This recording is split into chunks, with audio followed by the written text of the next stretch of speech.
Bismillah walhamdulillah wa subhanallah wa la ilaha illallah wallahu akbar wa la hawla wa la quwwata illa billahil aliyyil azim.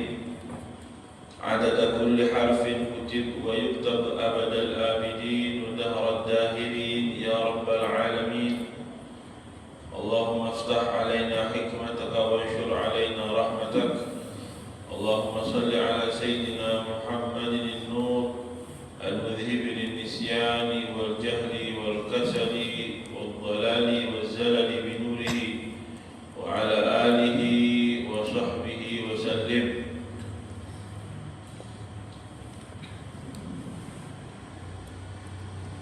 الحمد لله ثم الحمد لله ثم الحمد لله.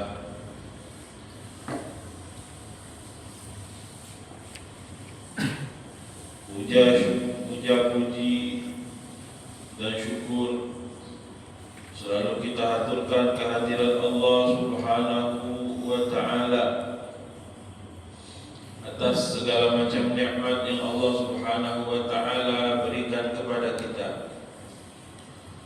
Ma'asyiral hadirin rahimakumullah.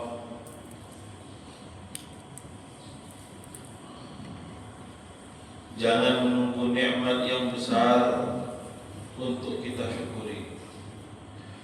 Tapi sekecil apapun nikmat, kalau kita syukuri membuat kita menjadi orang besar di mata Allah Subhanahu wa ta'ala.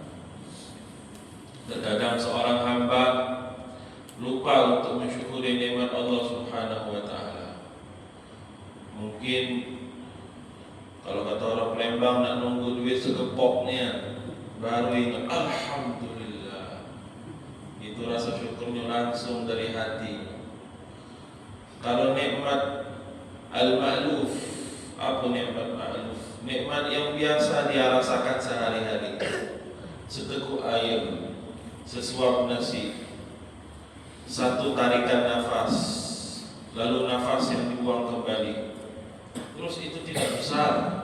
Oh, itu besar betul sebenarnya untuk seorang hamba.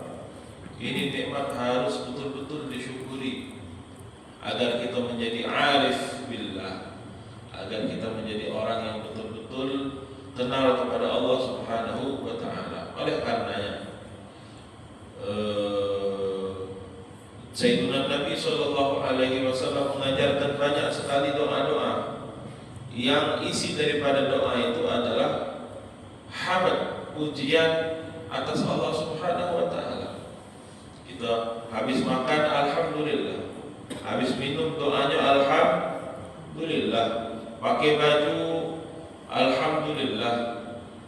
Apapun yang kita lakukan, selesai dari itu, doa yang diajarkan oleh Nabi Muhammad adalah alhamdulillah. Sekecil apapun nikmat, alhamdulillah. Bahkan Al-Imam Al-Ghazali rahimahullahu ta'ala mengajarkan kalau minum, kata beliau, dan sunnahnya minum 3 kali tekukan.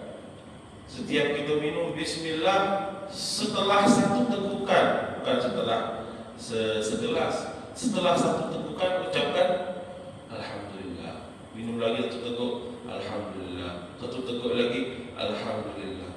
Itu ajarannya Al-Imam Al-Ghazali. Makanya beliau menjadi orang yang besar di sisi Allah Subhanahu wa ta'ala. Mensyukuri nikmat bukan sekecil apapun, sedetail apapun. Karena nikmat dari Allah ada kata yang kecil.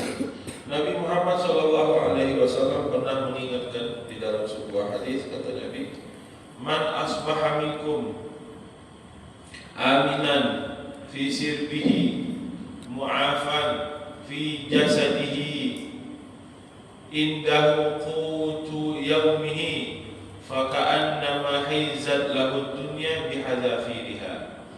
Ini Nabi ingatkan jangan sampai kita lupa. Kata Nabi, man asbaha minkum, ini pagi-pagi antum semua merasakan ini, berarti antum harus mensyukuri nikmat yang besar ini. Man asbaha minkum aminan fi sirbi, bangun tidur aman. Apa ada mendengar suara ledakan bangun tidur terkejut? Tidak. Alhamdulillah, kita bangun tidur dibangunkan dengan untayan zikir, dengan untayan bacaan Al-Quran. Artinya asbaha aminan fi sirbihi, dalam keadaan tenang, aman di rumahnya. Sirib itu rumah yang kecil. Kalau dalam bahasa Arab, sirib itu bukan rumah yang mewah, rumah sekedarnya. Jadi orang yang bangun tidur dalam keadaan tenang, dalam keadaan aman, di rumah yang sesederhana mungkin. Mu'afan fi jasadihi, badannya sehat bangun tidur, minum air bisa tegak langsung. Indahu qutu yaumihi, apa yang bakal dimakan hari ini ada? Ada tak yang makan juga hari ini? Sudah ada? Sudah ada. Faka'annama haizat lahu dunya bihadafiriha, seakan-akan dia telah mendapatkan dunia dan segala macam isinya. Itu nikmat yang besar berarti. Nabi ingatkan, tidak dapat dunia seisinya tidak. Tapi itu maksud Nabi, nikmat yang sangat besar, yang mungkin kadang-kadang lupa kita syukuri. Bangun dalam keadaan tenang, jasad sehat, ada yang dimakan hari itu, maka seakan-akan dunia dan seisinya ada di dalam genggaman kita. Alhamdulillah atas segala macam nikmat yang Allah Subhanahu wa taala berikan kepada kita. Kembali kita kepada kitab yang kita baca sebulan sekali, Mafahim Yajibu an Tushahhah. Qala al-mu'allif rahimahullahu ta'ala wa nafa'ana bihi wa bi'ulumihi fid dharain amin. Ila qawlihi umurun mushtarakatun bainal maqamain la tunafi at-tanzih. Qala al-mu'allif rahimahullah wa qad akhta'a katsirun minan nas fi fahmi ba'd al-umur al-mushtarakati bainal maqamain, maqamil khaliq wa maqamil makhluq. فظن أن نسبتها إلى مقام المخلوق شرك بالله تعالى. Ada banyak orang-orang yang salah, kata Sayyid Muhammad Al-Maliki, memahami beberapa perkara yang secara zahir itu sama antara manusia dan Allah Subhanahu wa ta'ala. Maka ia mengira, kan salah paham, tidak apa-apa, dibenarkan. Maka ia mengira ketika dinisbahkan hal tersebut kepada makhluk, itu adalah syirik kepada Allah Subhanahu wa ta'ala. Apa maksudnya? Banyak beberapa hal yang bahkan Allah Subhanahu wa ta'ala atau Nabi Muhammad sallallahu alaihi wasallam sendiri menjelaskan bahwasanya hal tersebut diberikan kepada Sayyidina Nabi sallallahu alaihi wasallam. Tapi kadang-kadang beberapa orang mengira dan perkiraan mereka itu salah. Menurut mereka ketika hal itu dinisbahkan kepada Nabi itu terlalu berlebihan dan membuat orang yang mengatakan hal tersebut kafir. Ini salah paham. Sebagaimana sudah kita baca minggu kemarin, banyak hal-hal kita baca minggu kemarin sebuah hadis. Di antaranya Nabi Muhammad SAW bersabda, "La tutruni," dengan berlebih-lebihan terhadap diriku. Seperti apa berlebihannya? Apa batasannya? Batasan berlebihan yang tidak boleh sebagaimana Nasrani berlebihan kepada Isa bin Maryam. Kita sudah paham semua apa anggapan Nasrani kepada Isa bin Maryam. Mereka menganggap Isa anak Tuhan. Tuhan mereka, bukan Tuhan kita berarti. Mereka menganggap Isa adalah Tuhannya mereka. Mereka sembah Isa. Nah, ini al-ghulu. Inilah berlebih-lebihan di dalam mencintai Nabi mereka. Adapun ungkapan cinta kita kepada Sayyidina Rasulullah sallallahu alaihi wasallam, selagi kita tidak menganggap Nabi Muhammad adalah Tuhan, maka semuanya boleh itu berarti. Selagi tidak menganggap Nabi Muhammad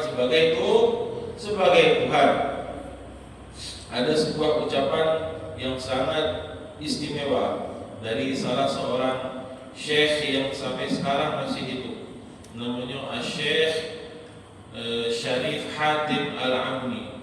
Sampai sekarang beliau masih hidup. Beliau mengucapkan makna daripada apa yang beliau ucapkan. Karena beberapa orang di sana takut orang-orang terlalu berlebihan di dalam mencintai Nabi Muhammad. Apa itu kata beliau? Jangan batasin orang untuk cinta kepada Nabi Muhammad. Karena jangan takut, kata beliau. Kita di zaman sekarang tak kata yang berlebihan mencintai Nabi. Yang ada apa? Kita mukosir, terledor di dalam mencintai Nabi. Jadi zaman sekarang ini jangan hati-hati kalau ngomong kayak gini nanti kafir. Tidak perlu. Tidak perlu. Yang ada malah orang zaman sekarang ini mukosirun, terledor kalau kurang mencintai Nabi Muhammad Sallallahu Alaihi Wasallam. Jadi biar orang cinta sama Nabi, tidak bakalan kelebihan porsinya, tidak mungkin. Yang pasti kurang porsinya banyak. Kurang porsi cinta sama Nabi, ya. Berlebihan cinta sama Nabi, tidak kata. Jadi kalau kau batasin orang jangan berlebihan cinta kepada Nabi Muhammad, yang ada apa? Malah semakin sedikit porsi cinta kepada Nabi Muhammad. Tidak bakal orang berlebihan cinta sama Nabi Muhammad. Tidak bisa. Tidak bisa. Siapa yang lebih mencintai Nabi Muhammad melebihi Allah Subhanahu wa taala? Tidak ada. Tidak ada. Kalau orang zaman sekarang ini cintanya kepada Nabi Muhammad berlebihan, niscaya imannya seperti para sahabat. Ada yang rela berkorban harta dan nyawa untuk Nabi Muhammad, kayak para sahabat zaman dulu. Rasanya tak terjenguk lagi zaman ini. Makanya jangan batasin orang cinta kepada Nabi, biar mereka cinta kepada Nabi. Yang kita takut dan yang ini kita saksikan, banyak yang biasa-biasa kepada Sayyidina Nabi Sallallahu Alaihi Wasallam. Jadi kita batasi orang untuk cinta kepada Nabi, yang ada orang tambah mundur cintanya kepada Sayyidina Nabi Sallallahu Alaihi Wasallam.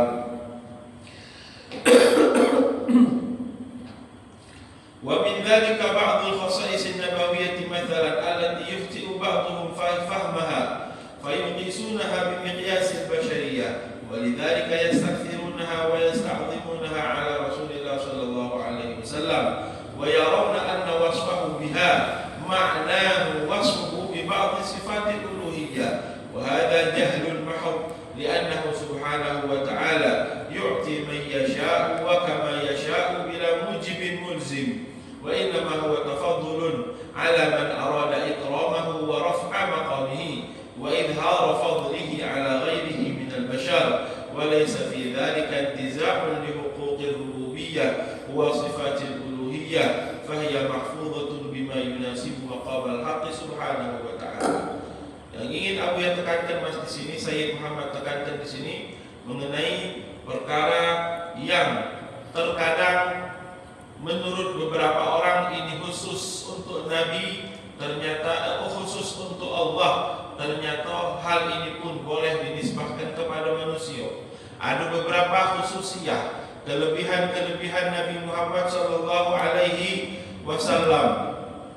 Ada beberapa kelebihan Nabi Muhammad yang selalu dipandang orang Nabi itu orang-orang mereka bukan gitu. Mereka memandang Nabi adalah manusia biasa. Kalau mereka memandang Nabi manusia biasa, lalu hal ini diberikan kepada Nabi, beberapa keistimewaan ini diberikan untuk Nabi Muhammad SAW, maka hal ini akan menjadi aneh. Kenapa? Karena di mata dia Nabi Muhammad adalah manusia biasa. Tapi untuk orang yang di matanya Nabi Muhammad adalah orang biasa, betul, tapi diberikan beberapa khususiyah, diberikan beberapa keistimewaan oleh Allah Subhanahu wa taala, maka hal ini lumrah, biasa. Kenapa? Orang ini manusia manusia yang istimewa di mata Allah Subhanahu wa Ta'ala. Karena kita meyakini keistimewaan Nabi Muhammad, maka hal ini biasa di mata kita. Tapi untuk mereka yang hanya tahunya Nabi Muhammad itu manusia biasa, tidak tahu beberapa keistimewaan Nabi Muhammad, maka ketika mendengarkan keistimewaan ini, lalu dia bilang, wah tidak pantas manusia kayak gini. Ini Tuhan yang kayak gini.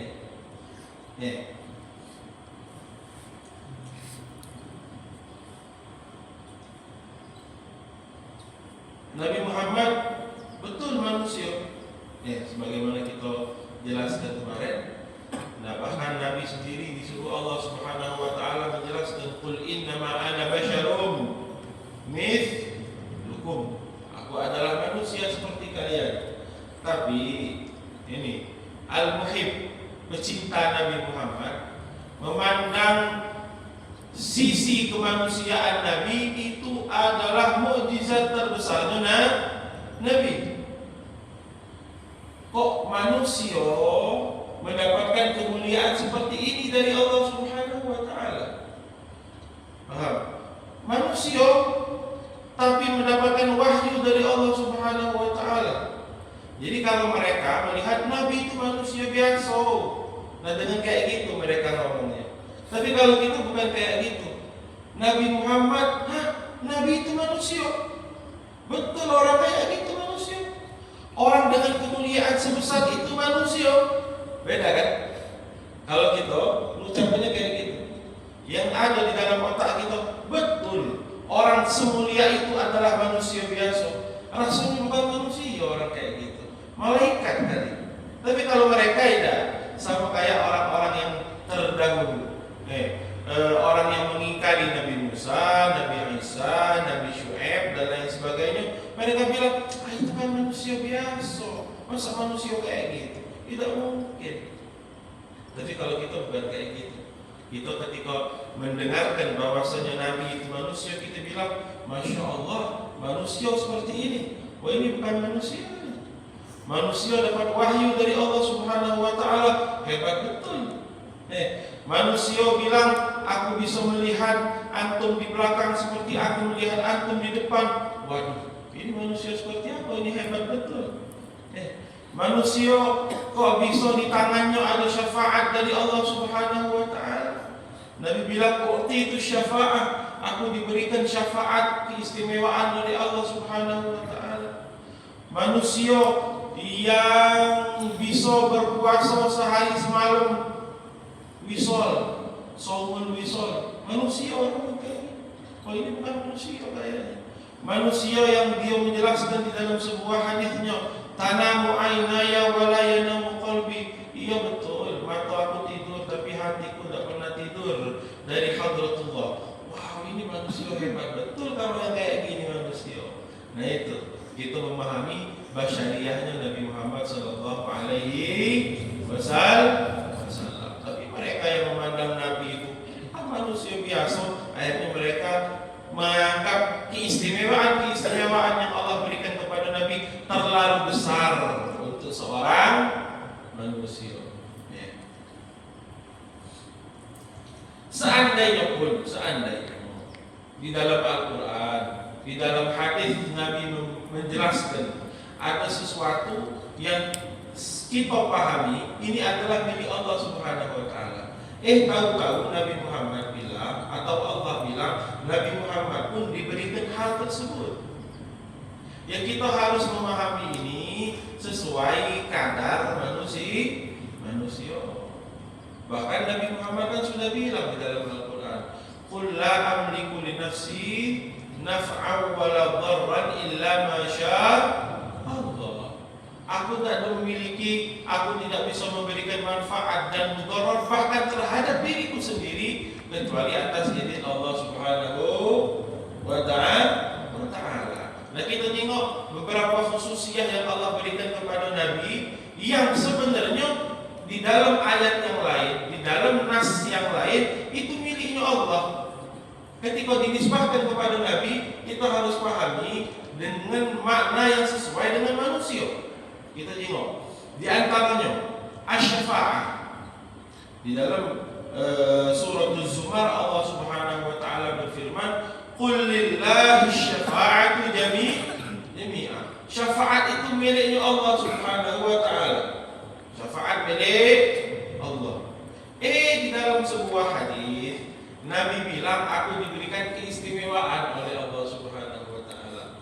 Beberapa keistimewaan, di antaranya keistimewaan Nabi, itu syafa'ah. Aku diberikan syafaat oleh Allah. Artinya Nabi dapat memberikan orang lain syafaat. Nah, kalau orang yang dangkal pahamnya, dia bilang, wah ini tidak boleh nih. Syafaat ini miliknya Allah. Kok Nabi Muhammad bilang aku diberikan syafaat dari Allah Subhanahu wa taala.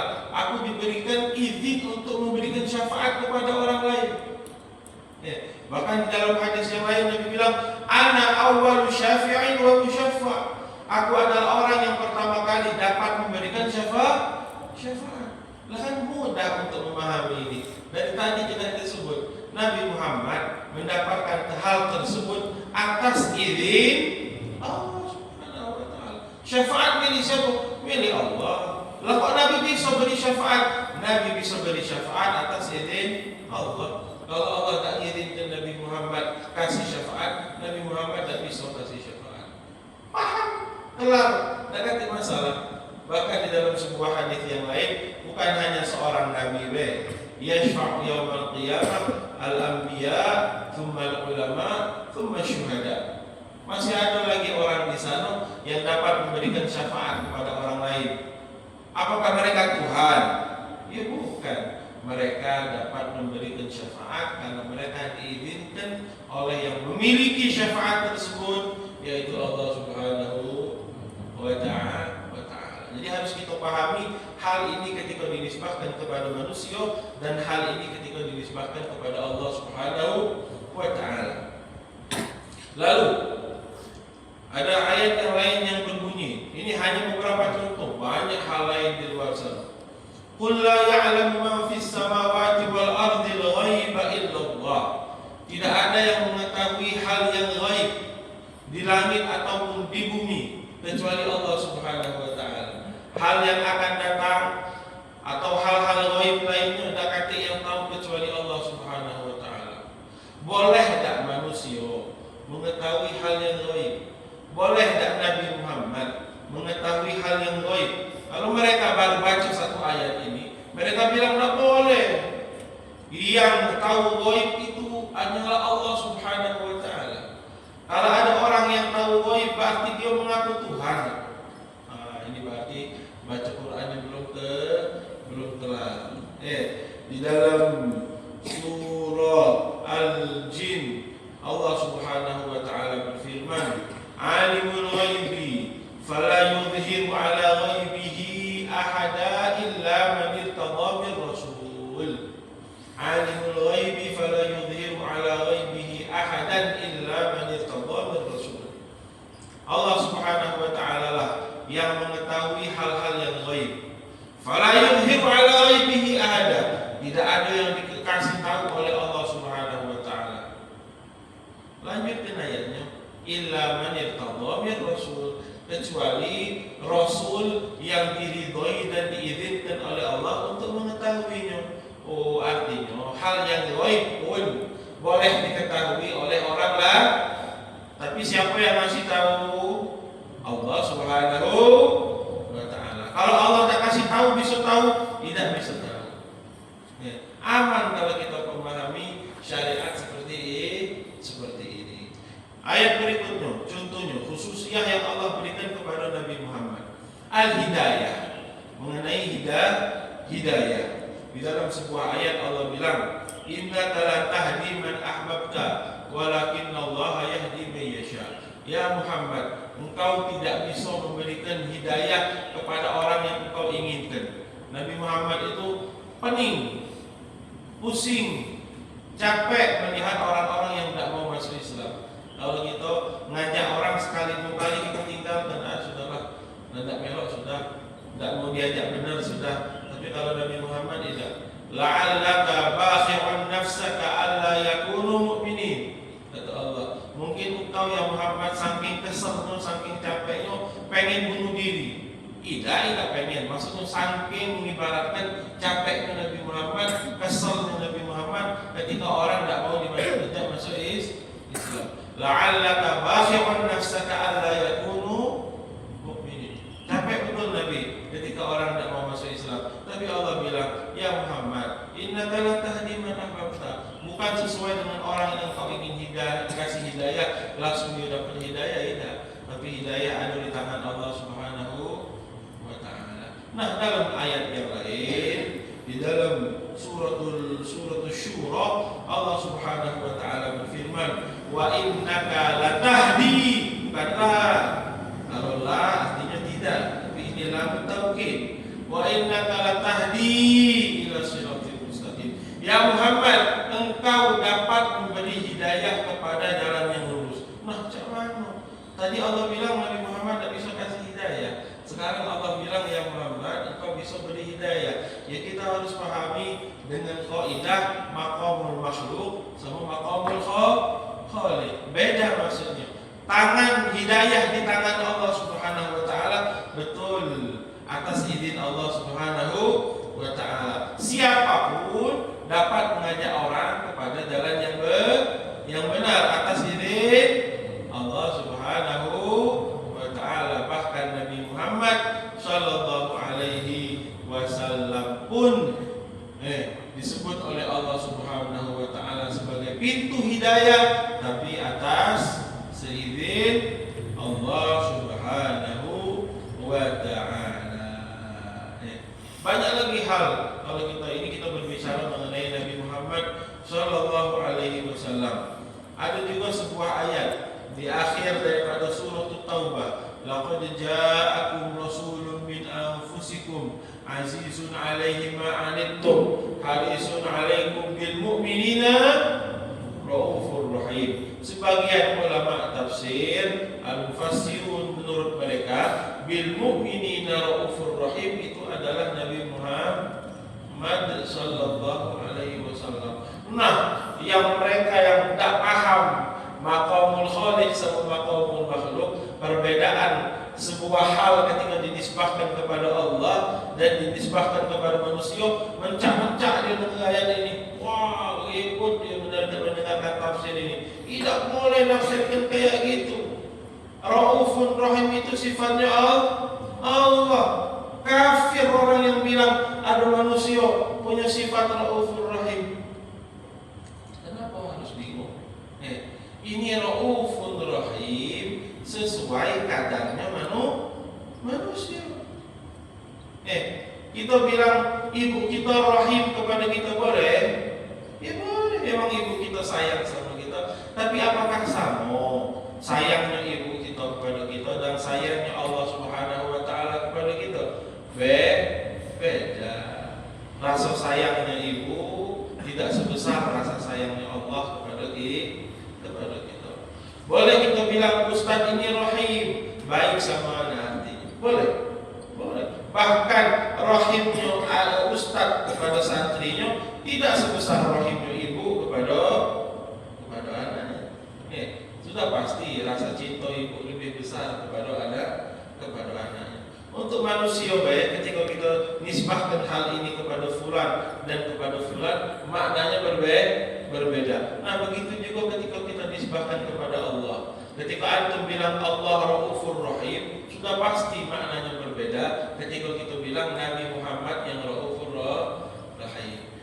Ayat di dalam awal ayat min surat Al-Isra, subhanalladzi asra bi 'abdihi lailan minal masjidil haram ila al-masjidil aqsa alladzi barakna hawlahu linuriyahu min ayatina innahu huwas samiul basir. Sebagian mufassirun berpendapat innahu ada hubungannya berarti ada innahu huwas samiul basir. Sebagian mufassirun berpendapat huwas samiul basir itu Nabi Muhammad. Wah, yang tidak mau dengar ini bilang orang yang bilang kayak gitu kafir. Masa As-Sami'ul Basir Nabi Muhammad? As-Sami'ul Basir adalah Allah Subhanahu wa ta'ala. Nah, kata kita tidak masalah. Nabi Muhammad Sami' Basir, mendengar dan melihat, betul. tapi kadarnya berbeda dengan Sami' Basirnya Allah Subhanahu wa ta'ala. Jadi harus kita pahami betul perbedaan antara maqamul khaliq sama maqamul makhluk, dan ketika sebuah hal dinisbahkan kepada khaliq maka baginya adalah kepemilikan yang mutlak. Lalu ketika hal tersebut dinisbahkan kepada manusia, maka manusia memiliki hal-hal tersebut atas seizin al-khaliq. Untuk contoh sedikit mungkin, antum ada tak di muka bumi ini hidup tak? Mawujud tak? Mawujud. Antum mendekati namanya Adam, mati. Lalu itu ada sekarang namanya mawujud. Di dalam ilmu tauhid atau sifat 20 ini semuanya bisa nyanyi lagu itu. Wujud tidak baqa. Artinya Allah Subhanahu wa ta'ala mawujud. Benar tak? Allah mawujud. Terus antum mawujud. Woi, aku Tuhan. Kenapa? Kok nyambung-nyambung ke diri antum sama Allah Subhanahu wa ta'ala? Apakah salah ketika kita bilang kita ini mawujud? Ya benar. Ada nanya misalnya, Ustaz Fulan mawujud. Persoalannya ada. Benar. Lalu macam mana memahami ini? Atau orang yang ngomong kayak gini langsung kita bilang kafir? Tak kate orang bilang orang ngomong kayak gitu kafir. Kita sudah paham betul maknanya. Wujudnya Allah Subhanahu wa ta'ala wajibul wujud. Berbeda dengan wujudnya kita. Wujudnya kita diawali dengan tidak ada. Akhirnya kita dilahirkan dan akan diakhiri dengan ketidakadaan itu lagi. Wujudnya kita atas seizin yang maha wujud Allah Subhanahu wa ta'ala. Kan mudah kalau kita memahami perbedaan antara maqamul khaliq sama maqamul makhluk. Alhamdulillahi rabbil alamin. Sebagai penutup, biasa kita kasih oleh-oleh buat ibu-ibu, khususnya buat ibu-ibu. Mungkin sudah sering dibaca doa ini. Ngapa Ustaz hadiahnya buat ibu-ibu? Bapak-bapak juga, tapi ibu-ibu ini sedang diberikan hadiah. Bapak-bapak yang dengar pun dapat hadiah ini. Kata Sayyidina Nabi sallallahu alaihi wasallam sebagaimana diriwayatkan oleh Al-Imam Bukhari, anna Rasulullah sallallahu alaihi wasallam qala sayyidul istighfar an taqul sayyidul istighfar disebut ini. Ini ada di dalam Wirdul Latif. Kata Nabi Muhammad, Sayyidul Istighfar adalah, Sayyid itu artinya tuan. Ini istighfar yang paling hebat. Allahumma anta rabbi, la ilaha illa anta khalaqtani, wa ana abduka, wa ana ala ahdika, wa wa'dika mastata'tu, a'udhu bika min syarri ma sana'tu, abu'u laka bi ni'matika alayya, wa abu'u laka bi dhanbi faghfir li fa innahu la yaghfiru dzunuba illa anta. Kalau ada yang punya Wirdul Latif pasti ada ini.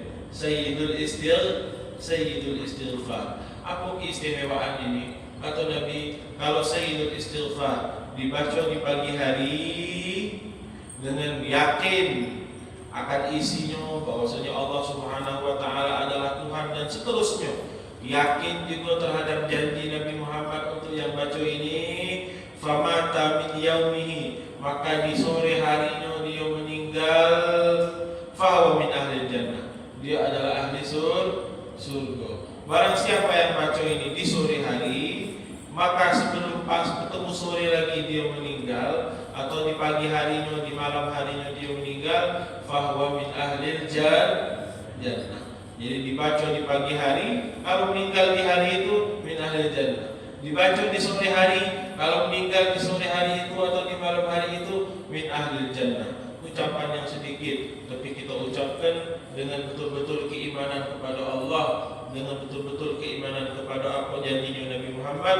Allahumma anta rabbi la ilaha illa anta khalaqtani, wa ana abduka, wa ana ala ahdika wa wa'dika mastata'tu, a'udzu bika min syarri ma sana'tu, abu'u laka bidzambi wa abu'u laka bi ni'matika alayya wa abu'u laka bidzambi faghfir li fa innahu la yaghfiru dzunuba illa anta. Mungkin bisa dicari kembali. Yang pasti fadilah daripada doa ini sebagaimana diriwayatkan oleh Al-Imam Al-Bukhari, kalau dibaca di pagi hari, meninggal di hari itu masuk surga. Dibaca di sore hari, meninggal di malam itu masuk surga insyaallah, dengan syarat meyakini apa yang dibaca tersebut. Wallahu a'lam bishawab. Subhanakallahumma wa bihamdika asyhadu an la ilaha illa anta astaghfiruka wa atubu ilaik. Bismillahirrahmanirrahim. Ya Rabbana atarafna bi annana iqtarafna wa annana asrafna ala lawa ashrafna fatub alayna tawbah تغسل لكل حوبة واستر لنا العورات وآمن الروعات واغفر لوالدينا ربي ومولودينا والآل والإخوان وسائر الخلان وكل ذي محبة أو جيرة أو صحبة والمسلمين أجمع آمين ربي اسمع فضلا وجودا منا باكتساب منا بالمصطفى الرسول نحظى بكل سول